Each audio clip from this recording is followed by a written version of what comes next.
కానీ జీవితంలో ఇవన్నీ వస్తువులు, నేను చెప్పినవన్నీ అవన్నీ కొన్నాళ్ళైతే మరుగైపోతాయి. ఎవరో దొంగతనం చేసేస్తాడు, పోతాయి. కానీ అది నిజమైతేనే మీరు చప్పట్లు కొట్టండి, నిజం కాదని కూడా చప్పట్లు కొట్టండి. ఓకేనా? నెంబర్ 1, అమ్మ పాడినట్టి జోల పాటలు పదిలం.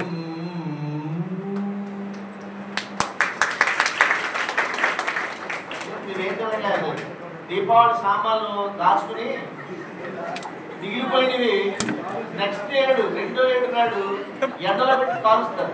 అవి తుప్పు తుప్పులు సౌండ్ వస్తాయి. అట్లా ఉన్నాయి మీకు కొట్టే చప్పట్లు దరిద్రంగా.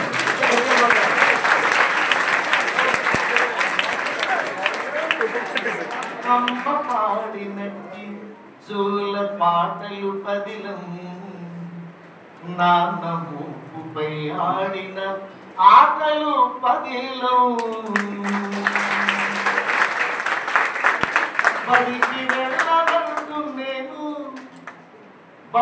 వెళ్ళగలుగుతూ నేను మారాము చేయు వేళ.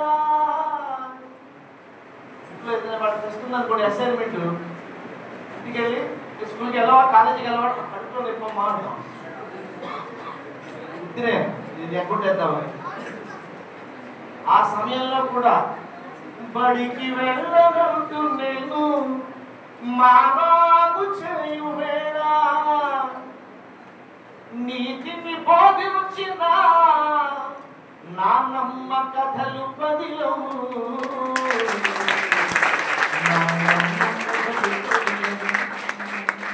అమ్మ పాడినట్టి జోల పాటలు పదిలం, నాన్న భూపుపై ఆడిన ఆటలు పదిలం. వానలో తడవద్దని అమ్మ యువత తిట్టినా. మంచిగా వర్షం పడుతుంది అనుకోండి, అమ్మ వర్షంలో తడవద్దు రోయ్, నీకు జలం వస్తుంది రోయ్ అని చెప్తుంది.